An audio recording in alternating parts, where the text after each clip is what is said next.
Dab on the moose and slide into your spandex. It's time to blast back to the days when metal was king and poofy-haired rockers walked the earth. The hijinks, the headbanging, the hysteria, the hair bands. Find out what the bad boys of heavy metal are doing now. Great White hunts for great whites. The guys of LA Guns get day jobs. I dressed up as Batman and performed at children's parties. And why is White Lion living on a budget? I know when things are on sale. I watch my coupons. And Gwar shocks the citizens of Richmond, Virginia. They won't let us play in Richmond, so we just walk around on the streets. It's VH1's Where Are They Now? Hair bands.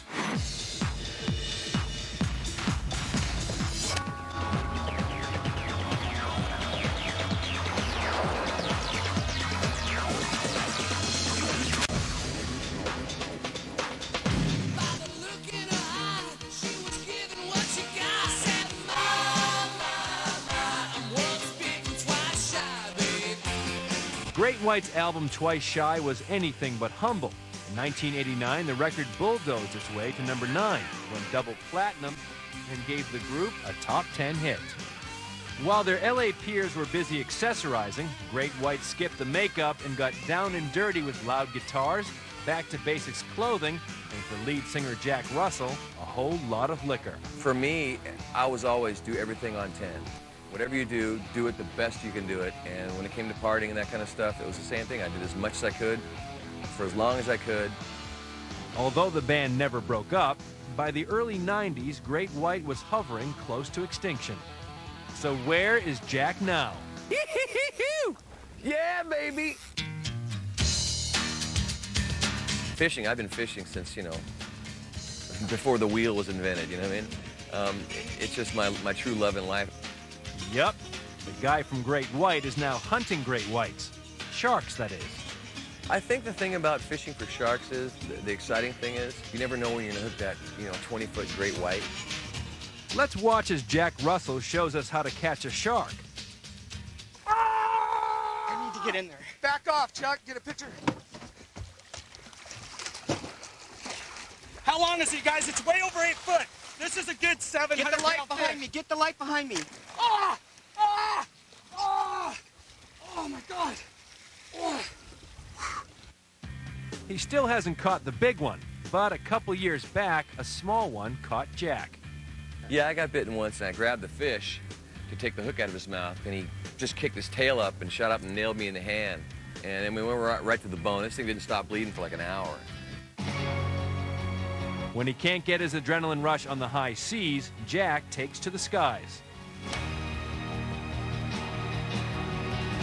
In his 10 years out of the spotlight, Jack's life has taken a 180-degree turn, and that's okay with Jack. Jack Russell then was a person that was really into excess.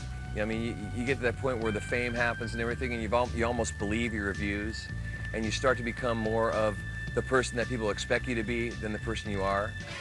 As for the band Great White, they remain as fierce as their namesake. See, the band to me is kind of like a shark, even not just in the name. It's like sharks, they have to swim, 24/7 in order to keep oxygen flowing through the gills. With the band, we've got to keep playing and keep making our music. In 1999, after landing a new record deal, the band released their 13th album, Can't Get There From Here. It's a great thing. I mean, this is the 3rd major label this band's been on. I mean, Great White has been counted out more times than, Joe Frazier. I mean, it's like, but just when you think this band's over is when we come back and just kick your ass.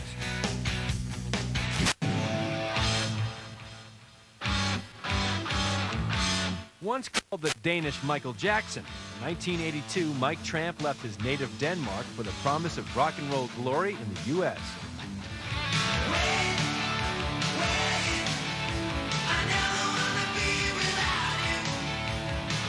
By 1987, he transformed his band White Lion into a ferocious live act and landed a record deal with Atlantic.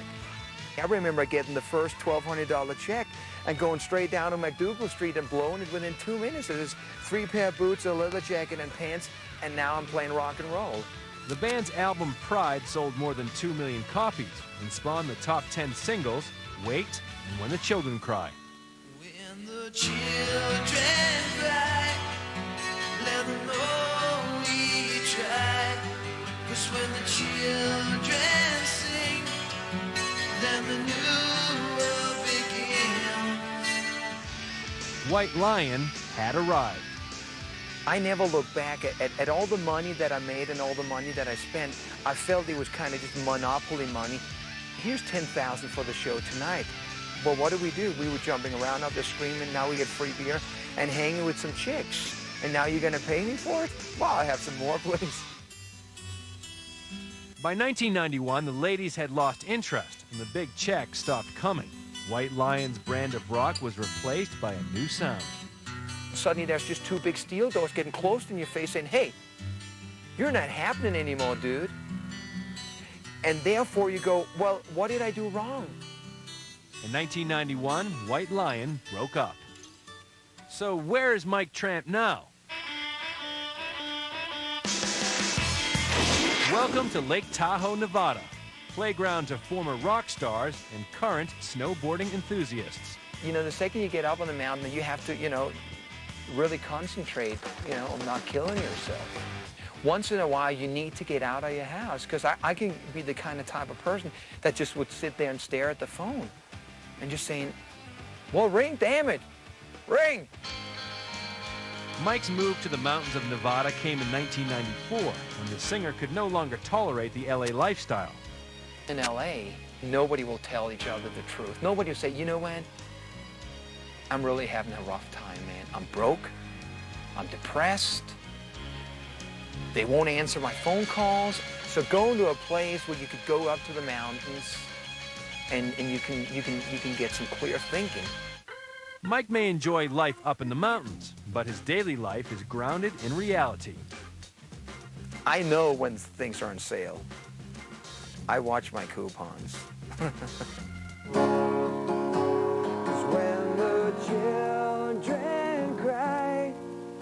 The singer has also been trying to jumpstart his career. When the children sing.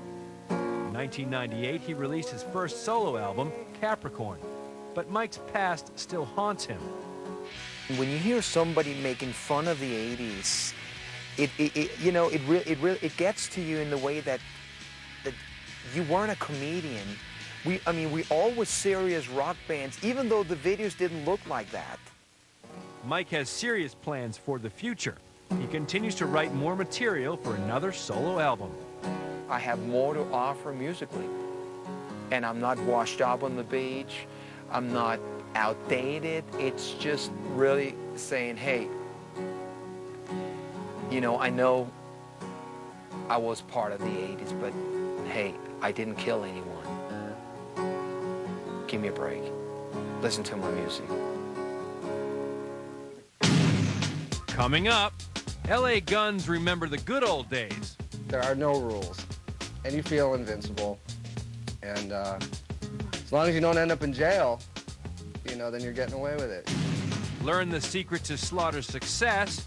When you think about other groups that fell by the wayside or disbanded or have now reunited, I'm proud because we don't really have that story. Our story was we never gave up. And the outrageous Gwar takes to the streets of their hometown. You're touching me, you freak. Look at this. How's it going? Nice to meet you. Puppy. Oh.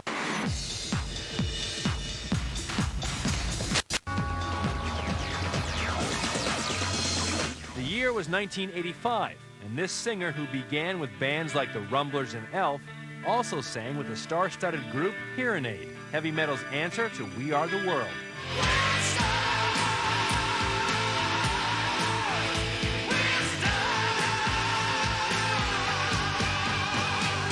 Was it Ronnie James Dio, Kevin DuBrow, or Derek Smalls? The answer next on Where Are They Now? Hair bands.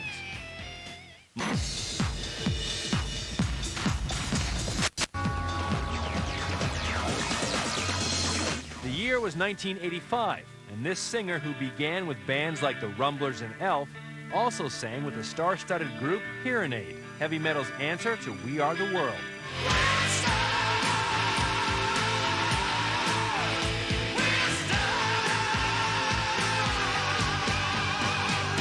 Was it Ronnie James Dio, Kevin DeBrow, or Derek Smalls? The answer, Ronnie James Dio. Ronnie James Dio came to fame as lead singer for Ritchie Blackmore's band, Rainbow. In 1979, Dio moved on to bigger pastures, replacing Ozzy Osbourne as Black Sabbath's frontman. It wasn't until 1982, however, that the singer went solo, dubbing his new band Dio.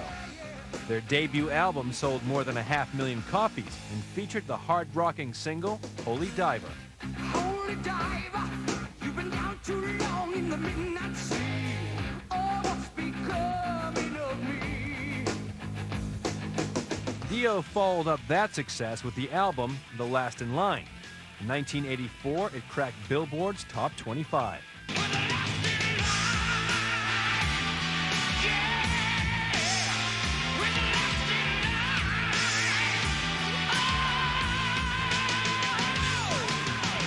In 1990, he reunited briefly with Black Sabbath. That reunion quickly turned ugly. At a 1992 concert, Dio stormed off stage, leaving Sabbath for good. It just bothers me so much that we may meet someplace and we can't hug each other or can't even shake hands. That bothers me a lot. So I guess I would say, have another look. A lot of water gone under the bridge by now, and if there's someone here who still has a problem with me, get over it and let's get back together again. So where is he now? Ronnie is living the life of a king. He settled into his very own California castle. It's got great curb appeal. When you see it, it looks like it's a mini Disneyland growing out of a hill. Very Renaissance feel, medieval kind of feel. I like Gothic things very much. It's really become a part of my persona, not only to me, but to a lot of people who have seen photos of this home and who feel that it's the perfect place and a perfect setting for me. Inspired by his surroundings, Dio released his 9th album, 1998's Inferno. After nearly 30 years in metal, Ronnie James still has his eye on the future. If I live long enough, I'd like to be the first guy on the moon, probably. Play on the moon, too.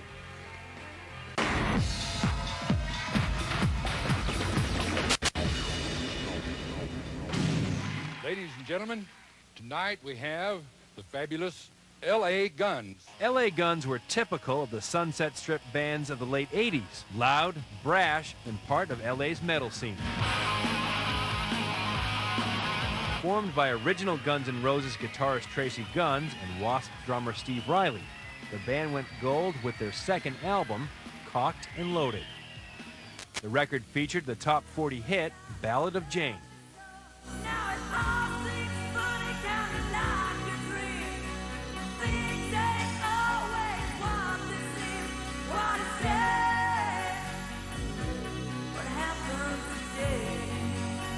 L.A. Guns toured constantly. For the group, life offstage was just as wild as onstage. Women everywhere, just polishing your toenails. There are no rules. And you feel invincible. And as long as you don't end up in jail, then you're getting away with it. And that's what it is. You're almost a criminal at that point, you're just getting away with stuff that's unbelievable. In 1991, L.A. Guns released Hollywood Vampires, the band's second gold record. Despite their success, they were under pressure to lighten up their tough guy image. Everybody's trying to make us like these other bands. We were so happy just being ourselves. Even though those bands were doing so well, they were goofy, man, and we're friends with all of them, and to us back then, it was goofy because they weren't being themselves, Hey. But, these guys didn't want to put on these monkey uniforms and go on MTV. We never had to put monkey suits on. L.A. Guns released 3 more albums, but by 1992, their popularity had peaked. Nirvana came out, things just changed. Fashion changed, everybody was cutting their hair, getting baggy potato sacks. And everything just changed. It just felt like, it was a good run, it was time to move on. After nearly a decade together, L.A. Guns called it quits.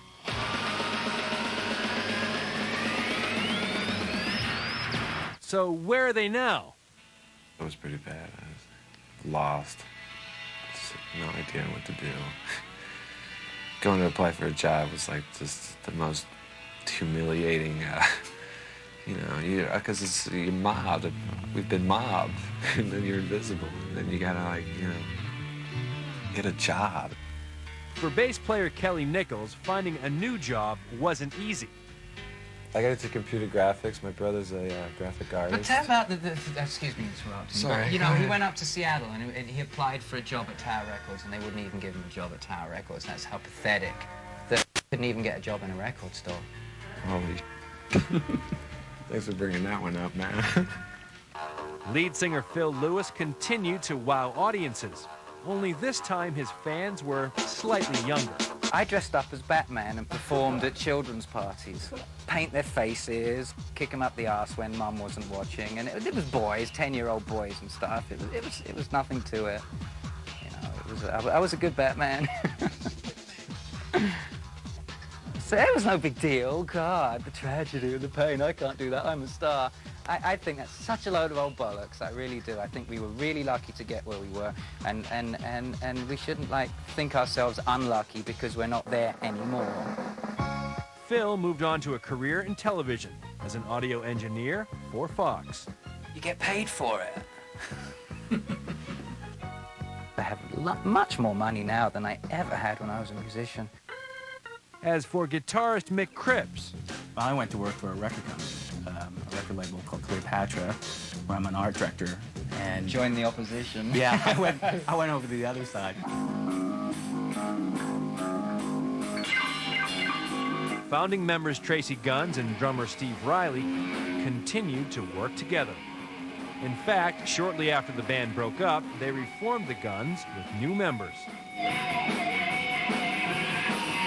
I've recorded an album every year since, and done like a world tour ever since. Yeah, every year since also, Yeah, we've been kind of like the Lakers, It's like, we keep getting like new players and everything like that. Trying to make the team better.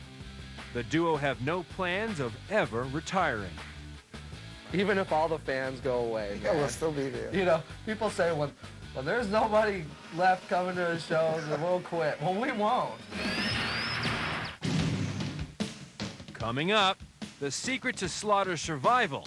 In the dictionary, if you look up Slaughter, it says to kill, to massacre. But our version, I guess, if you looked in our dictionary of Slaughter, it'd be for the luckiest guys that ever met each other in the world because we're still here. Plus, how far will Gwar Slimenstra go to shock an audience? I think she's totally insane. The thing is like a million volts. I don't want to be on stage when that thing goes off. And Twisted Sister's J.J. French looks back on his bad boy behavior. I wish my parents were alive so I could apologize to them for being such an ass. Want to find out where your favorite artists are now? Write us at Where Are They Now? 1633 Broadway, 5th floor, New York, New York, 10019. Or email us at vh1.com. AOL keyword VH1.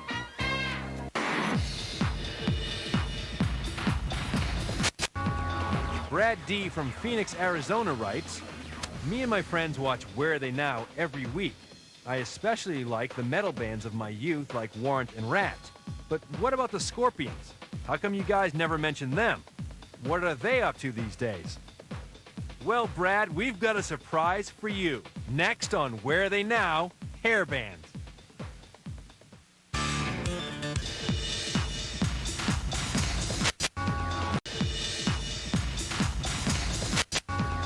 Brad D. from Phoenix, Arizona writes, me and my friends watch Where Are They Now every week.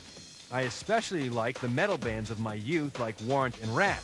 But what about the Scorpions? How come you guys never mention them? What are they up to these days?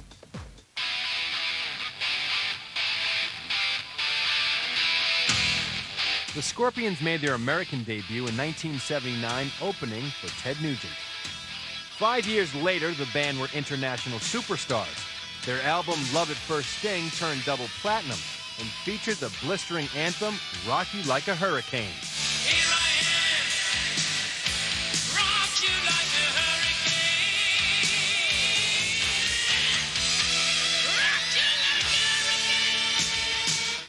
When the Berlin Wall came down, it seemed fitting that this German band should provide the theme song.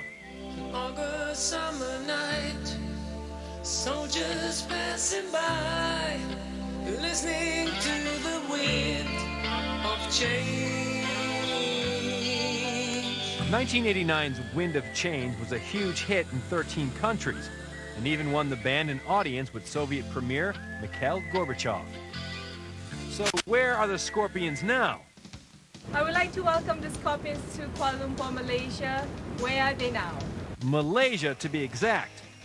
The band continues to tour the world virtually non-stop, just as they have for the last 30 years. In '99, we're going back to America and we do a double headliner tour with Motley Crue. This summer, they will take us all across the states. In 1999, the band released their 26th album, Eye to Eye. As the Scorpions prepare for their fourth decade together, the band knows their future success will be rooted in their past triumphs. I think the Scorpions became so popular in America because we played everywhere where there was electricity to plug in, you know, and we just rocked.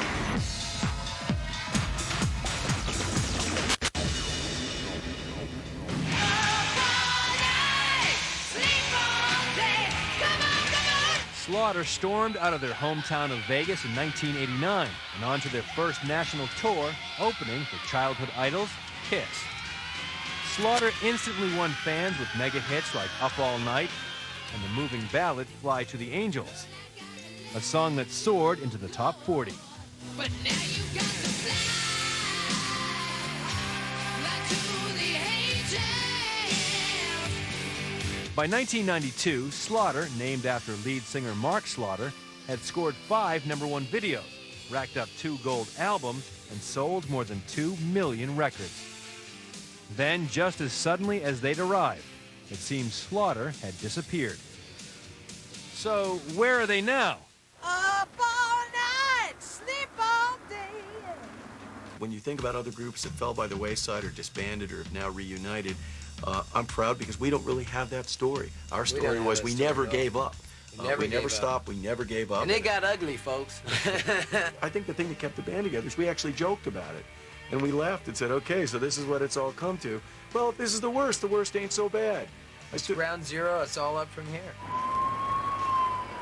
Slaughter has survived the world of rock and roll in part because the boys have found balance in their extracurricular activities. Singer Mark Slaughter has found he has a knack for voices. Hello, everybody. It's Wayne Newton. Glad to have VH1 for a special on my favorite guy, Slaughter. Let me tell you, these little bastards can play rock and roll. Mark has also shared his vocal talents with the viewers of Animaniacs.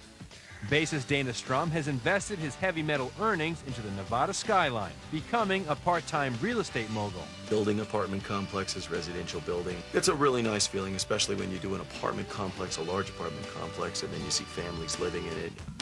As for Blas Elias, he's challenging the myth that drummers aren't such bright bulbs.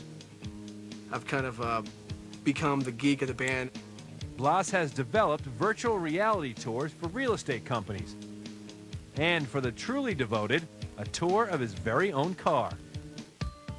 Sadly, in 1998, Slaughter's original guitarist Tim Kelly was killed in a car accident. When that hit, I think it really brought us closer together because really in life you realize how fortunate you have the people around you. We gave 10 seconds of silence to Tim on that tour. Sometimes it was deafening, the silence. And it was very moving, very moving.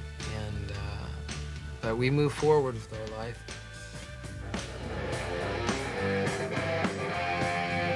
With new guitarist Jeff Blando, Slaughter has come full circle. 11 years after they began, the band is once again selling out stadiums.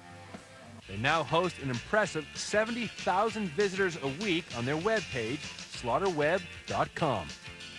Up off their return to pop stardom, in 1999, the band celebrated the release of their 7th album titled Back to Reality. You know, in the dictionary, if you look up Slaughter, it says to kill, to massacre. But our version, I guess, if you looked in our dictionary of Slaughter, it'd be for the luckiest guys that ever met each other in the world because we're still here.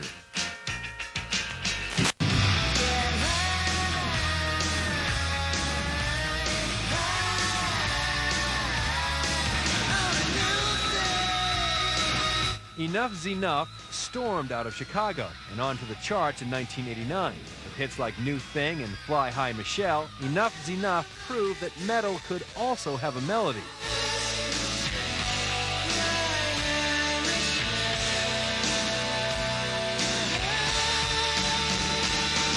The band immediately earned a massive following that included legions of fans, critics, and even the king of all media, Howard Stern. Howard, Penn Liner Notes to 85, proclaiming us as his favorite band, and if he was on a desert island, bring all our CDs with him. Then in 1991, Enuff Z'Nuff received the ultimate in mixed blessings. Rolling Stone named them the year's hot new band. We really had our hopes up at that point, and it was kind of a letdown the way things had happened. We watched ourselves go from 40 with a bullet on the charts to the next week, nothing. It's just all of a sudden gone. You know, it just all happened too fast. Their record sales plummeted, and the band's 15 minutes of fame were over. The world had had enough of Enuff Z'Nuff. So where are they now?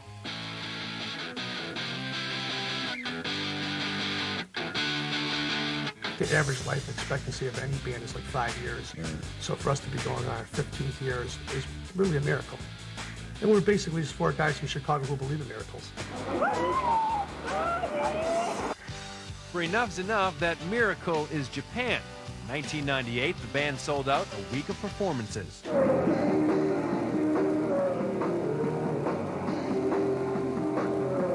Japan, the first thing you do when you get off the plane is run into a couple hundred fans with gifts for you. And then you play out there to thousands of people. You come back home and there's nobody at the airport waiting for you. The boys refused to wallow in loneliness. Instead, they started their own record label, Stony Records. Everybody else we knew started a record company. Why not us? You know? In 1999, Enuff Z'Nuff released their 9th album, Paraphernalia.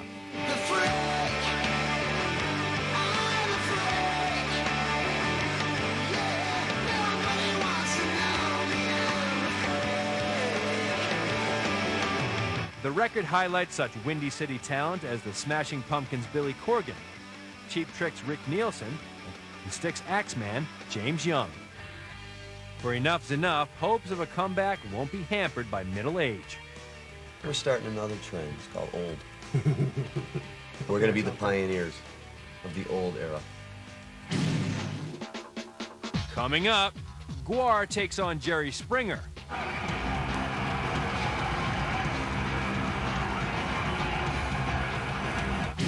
Firehouse become Indonesian superstars.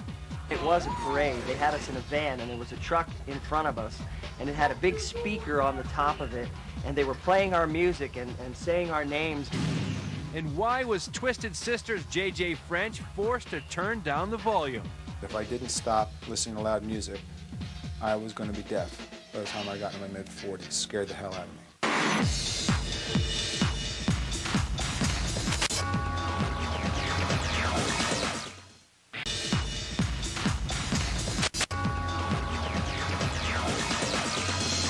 Remember Niedermeyer? The man who was tearing apart Flounder, tearing apart a pledge pin on your uniform! This is the man. He is one of my heroes, one of Twisted Sister heroes. I know he's one of yours. We got him to be the father. And just hold on, Mark, okay? The year was 1984, and actor Mark Metcalf made a cameo appearance in this Twisted Sister video. Mark reprised his Animal House character, Douglas C. Niedermeyer, when he asked the very subtle question, What is that? A Twisted Sister pin on your uniform? So where is he now? Mark has been acting in such fine primetime TV shows as Star Trek, Party of Five, and Ally McBeal. Then, in a nod to his more sadistic side, Mark portrayed the devilish ghoul, the Master, as a regular on Buffy the Vampire Slayer. Hungry? I've lost my appetite for this one. She keeps looking at me. I'm trying to eat, and she looks at me.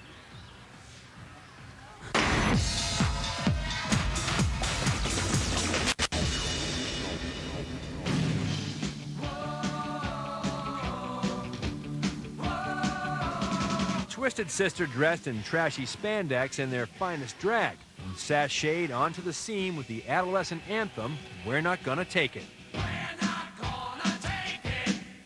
Hello!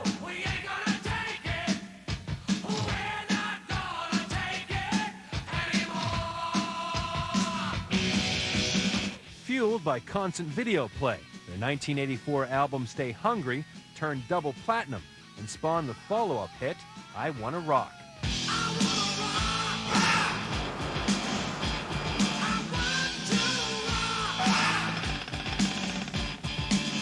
That success, however, was short-lived.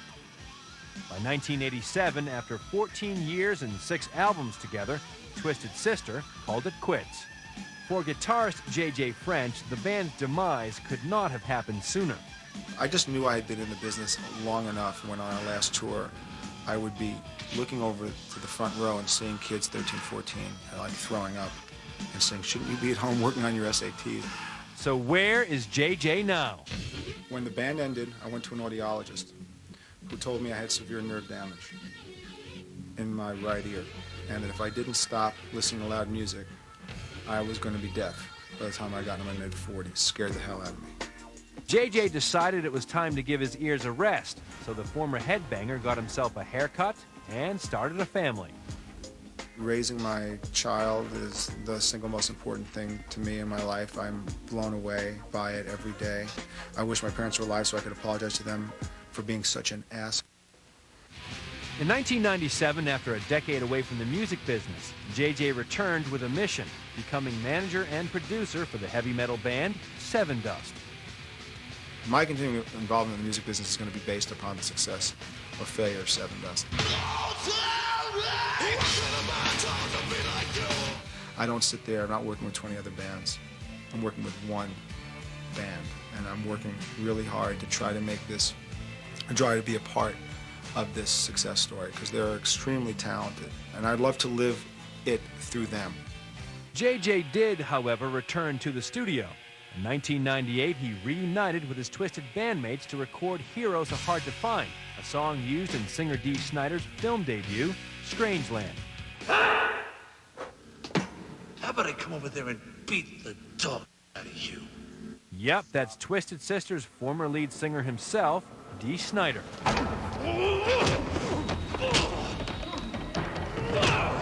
First you dream, and then you die. I have to tell you, it was the funniest 2 days. I mean, it was, when it's good, it's fantastic. And of course, when it's bad, it's horrible, but it hasn't been bad again. It was fun. It was a lot of fun. We actually did more than one song. We have other songs that we just haven't released yet. But when he does, J.J. just might find that his biggest fan is right at home, giving him the kind of critical reviews he and the band got back in the day. I showed her our videos last year, for the first time. And she just looked at me and said, you look so stupid, Daddy. And I looked at her and I went, that puts you through preschool. And she says, I hate school, Daddy.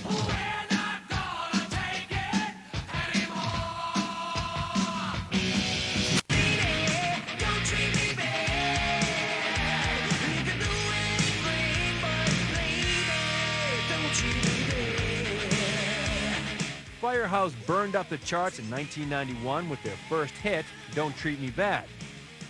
I guess my first realization that we had made it was when the first time I heard their song on the radio. I pulled up, playing my song on the radio. I was in my 1979 Datsun 310 GX, and I look over to my right here, and there's this beautiful girl in a Corvette playing our song. And I looked over and I said, hey, how you doing? That's our song. I'm in that band. She went... For guitarist Bill Leverty, the rejection hardly stung. Firehouse scorched the charts again with their top 10 follow-up, Love of a Lifetime.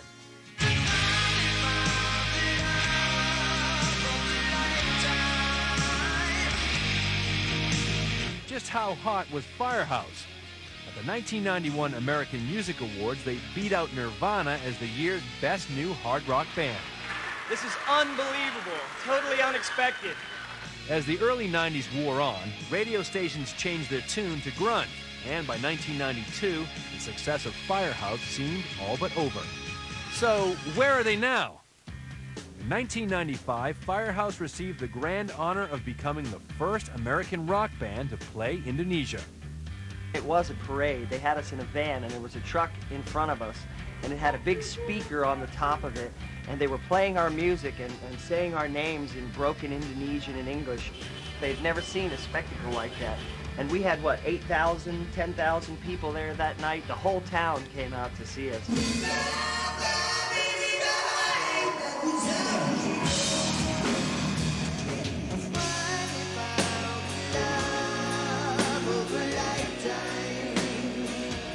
In fact, Firehouse never stopped playing.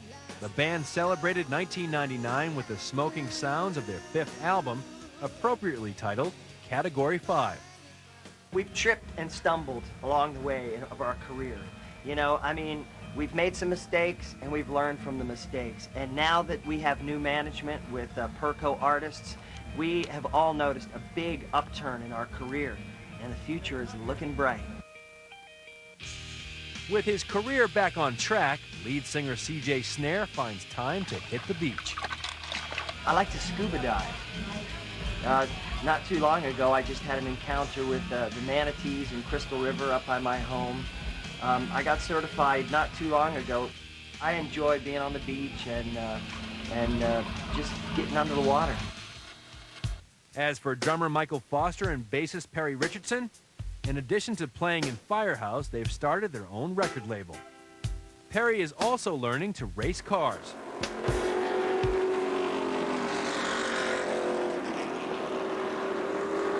And guitarist Bill Leverty, he built his very own recording studio in his Florida home.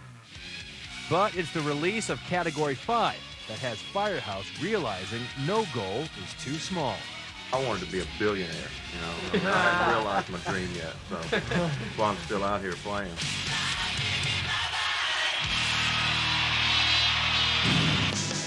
Coming up, see what happens when Gwar gets in the ring. There's blood all over the floor. The kids were freaking out. It was really cool. Next on VH1's Where Are They Now? Hair bands.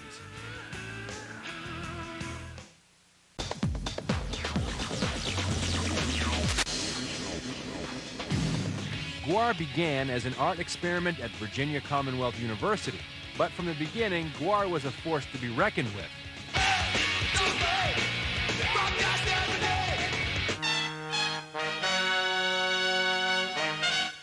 Gwar is an acronym for God. What an awful racket. Though they never had a top 10 song, who cares when you got a stage show that looks like this? On stage, Gwar's performances were part noise, part theater, and part, well, just plain weird. The legend goes Gwar was a group of renegade space pirates who were banished to Earth billions of years ago for their intergalactic atrocities. And they woke up about 15 years ago because poofy-haired glam rockers had been using too much hairspray and had burned a hole in the ozone layer. Fans descended on the band with religious devotion. Among their admirers, Beavis and Butthead. Hey, Butthead, why are you so interested in my butt? Have you heard that new Gwar album? Yeah! Yeah! Yeah! It's like, you have to watch TV for like hours and hours and hours before you see this video. But it's like, when you do that, it's all worth it. Yeah. In 1992, Gwar was honored with a Grammy nomination for their long-form video, Alice in Wonderland. I think Gwar getting nominated for a Grammy, it didn't really elevate our status. I think it more lowered the status of the Grammy. So, where are they now? When we heard we were going to be on Where Are They Now, our first reaction was, where were we ever? You know? Because we're used to seeing like David Cassidy and Tony Tennille on here. The real question is, where hasn't Gwar been? Do you have the Gwar comic book? There are the comic books. Our 7th issue is coming out, and it's all written and drawn by the guys in Gwar. Motorist did a comic called The 666, which is his top 6 sexual positions, and it's fairly disgusting. I'm pretty proud of it. Then there's the Gwar game. I helped them work on the rules and stuff. Wait, it's my turn. So that the characters will be able to do special things just like they do in the show. And of course, Gwar's cameo appearance in professional wrestling. Otis and I actually got to go fight in a real wrestling ring.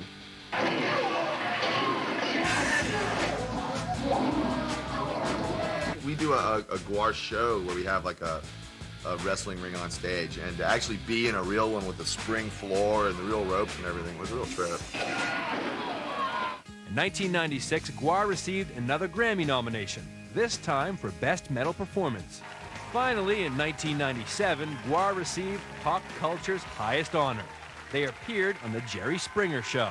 Gwar, welcome to the show. I don't know. Why does it have to be so violent? Why What is more dangerous, woman? The evening news, which is chock full of the death and the war and the hatred that the governments of this world have forced onto our people, or something like Gwar that is totally making fun of all that stuff? I was even asked to be a part of your show.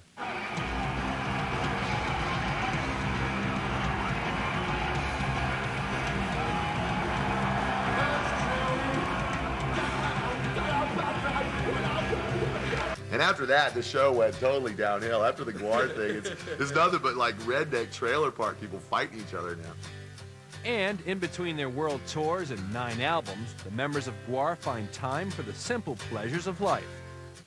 Band member Sly Menstra Hyman has become the first woman and only the 3rd human to pass 1 million volts of electricity through her body, a feat she plans to try on stage with Gwar.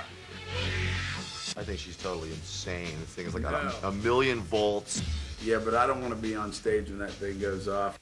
As for Gwar mate Hunter Jackson, work for a shop that makes artificial limbs for amputees. Yeah, I made this there. Despite the side projects, the band members' true love still remains the god-awful racket of Gwar. In 1999, the band released their 8th album, We Kill Everything. We've been around long enough now that we get like guys who've been seeing us for like 12 years, and now their kids are old enough to come. So they got the whole family. Like, will you feed my child to the meat grinder tonight? When they're not on stage, Gwar live and play in their Virginia complex known as the Slave Pit. Hey, slave! Hey, got some blood on the ball. Blood on the ball! After years in the South, the city of Richmond is still not used to the band. They won't let us play in Richmond, so we just walk around on the streets. In fact, when the police saw us filming Gwar, they threatened to arrest the band if they didn't cover themselves. Well, if I'm going to jail, I'm going to jail drunk as shit. The band put on aprons and stayed out of jail. This whole town, Richmond, I think the real conservative, oppressive atmosphere had a lot to do with the way that we turned out, because we're just reacting against that. As Gwar prepares for yet another world conquest, the band is busy planning perhaps their most diabolical plan yet. Even if we get too old to do Gwar, we can like breed replacements to get in our costumes. I'm serious, and like we can put out, Gwar could be a band that could last literally for hundreds of years.